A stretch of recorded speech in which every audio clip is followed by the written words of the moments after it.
Olá, meu nome é Clayton. Eu vim falar sobre a interferência da adição de xarope de açúcar na temperatura de transição vítrea do mel. O trabalho foi desenvolvido com o auxílio de mais dois pesquisadores, a Gabriele e o Guilherme, sobre orientação e coorientação dos professores Jusinei e Luiz Roberto. O trabalho foi desenvolvido no Laboratório de Pesquisa em Química dos Produtos Naturais, no Instituto Federal de Rondônia, campus de Paraná. O mel é um produto natural de extrema importância comercial, principalmente devido às suas propriedades nutricionais e medicinais.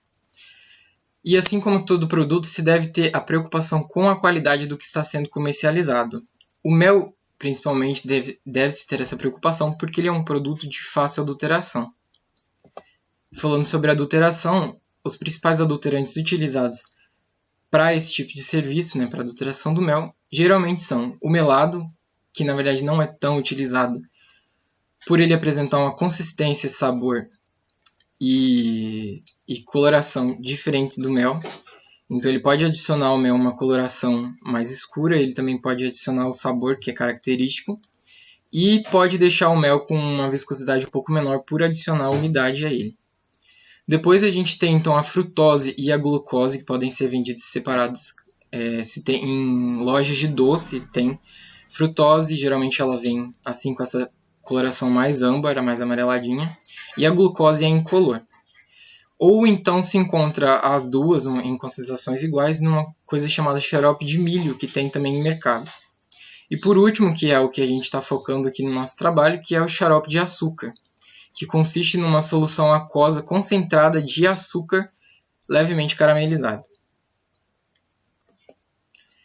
Então, na nossa metodologia, primeiro nós fomos atrás da obtenção da amostra, e nós conseguimos a amostra diretamente dos produtores da cidade de Jaru, Rondônia.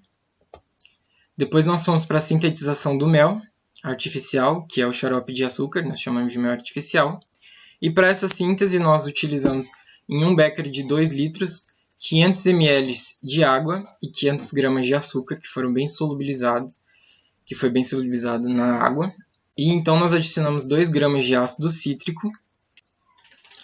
Colocamos em aquecimento com agitação constante. O aquecimento ele foi feito a 170 graus Celsius em chapa, mas não é 170 graus Celsius certinho. Tem que ficar numa faixa entre 160 e 180 graus Celsius. E assim que a gente obteve o ponto desejado, nós adicionamos o flavorizante, tipo idêntico ao original, de baunilha. Porque existem flavorizantes do tipo mel, que ele tem o aroma e o sabor artificial de mel, mas nós utilizamos o de baunilha porque ele é muito mais acessível. E então nós fizemos a preparação das blendas com mel e adulterante, a proporção. Para essa preparação nós então fizemos as 3 blendas, a primeira com 10% de adulterante, que nós chamamos de MA10, a segunda com 30%, que chamamos de MA30, e a terceira com 50%, que chamamos de MA50. E então nós analisamos num calorímetro exploratório diferencial do modelo Q20 da TA Analysis, numa razão de temperatura entre menos 80 graus Celsius e 30 graus Celsius, com a razão de aquecimento de 20 graus Celsius por minuto, em atmosfera de gás nitrogênio, numa vazão de 50 ml por minuto.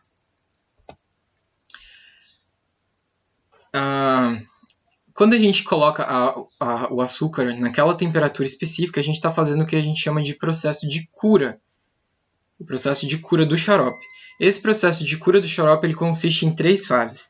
A primeira fase é a hidrólise da sacarose. E nesse caso nós utilizamos a hidrólise ácida, por meio do ácido cítrico, por isso que ele é adicionado. Que ela precisa, a sacarose, a solução aquosa, ela precisa estar ali num ponto de pH entre 4,5 e 6 para acontecer. Então, a gente tem aqui a adição do ácido cítrico para ocorrer. Em meio aquoso ácido, então a sacarose ela se cliva e se hidrata, formando concentrações iguais de glucose e frutose. Isso é um processo natural que acontece no mel natural, mas ele é feito por via enzimática, através da invertase. O segundo passo, que é a caramelização, que é o que vai dar a cor característica do mel. No mel original, a gente vai ter essa característica coloração dada pela presença mineral. Aqui a gente vai dar pela caramelização. Então, a sacarose, quando ela é submetida a uma certa temperatura, acima de 165 graus Celsius, para ser mais exato, a gente vai ter a produção de 3 produtos principais que vão ser o que vai causar a nossa coloração. O primeiro deles é a caramelana, que na verdade é o produto da desidratação da sacarose. Depois, 2 polímeros, que são o caramelém e o caramelin. E a terceira etapa da cura vai ser a redução líquida. Então, a gente vai ter aquela redução dos 500 ml, que foram adicionados de água, até chegar mais ou menos dentro de um padrão aceito para o mel, que é de 20% de umidade. Então, nos nossos resultados, a gente conseguiu observar nas nossas curvas que à medida que a gente adicionava adulterante, os pontos de temperatura de transição vítrea eles iam aumentando. Então, a gente reparou que o ponto de transição vítrea do mel artificial era maior do que do mel natural, e por isso ele seguiu essa tendência de ir subindo em direção ao mel artificial. Quando a gente fez a correlação de todos os pontos, a gente teve um coeficiente de aproximadamente 0,9, mas quando se fez uma correlação entre o ponto de temperatura de onset, que é a temperatura de início, a gente teve essa relação de aproximadamente 0,96.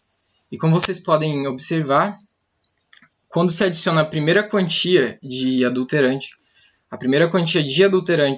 no nosso mel, ele dá um salto na temperatura e depois ele segue uma linearidade. Tanto que quando se observa apenas as blendas adulteradas e o adulterante, a gente tem uma linearidade de quase 1. Um coeficiente de quase 1. Então é uma linearidade quase perfeita. E é isso que permite a gente ver a presença do adulterante. Então o mel artificial ele se mostrou um adulterante potencial, principalmente por suas características, né, como já foi citado, a questão do sabor, a questão do odor, a questão da coloração e algumas características físico-químicas semelhantes. Mas a DSC ela se mostrou promissora na detecção desse tipo de adulterante. E então, associando essa técnica a outras análises complementares, é possível se proporcionar uma segurança muito maior ao consumidor em relação ao produto final. A gente gostaria de agradecer ao Instituto Federal e ao DPESP. Muito obrigado.